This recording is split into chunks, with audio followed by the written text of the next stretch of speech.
Story 24, A Family of Birds, 2. When Mother Bird returned, she didn't bring enough food. "We're still hungry," said the baby birds. "Everyone follow me," said the mother. She flew out of the nest to the tree next door. "Yay!" The baby birds spread their wings and flew to her, but one baby bird didn't fly. "Tweet, tweet, tweet," the other birds said. "Follow me," Mother Bird called.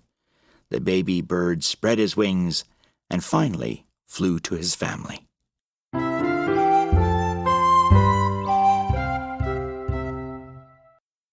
Follow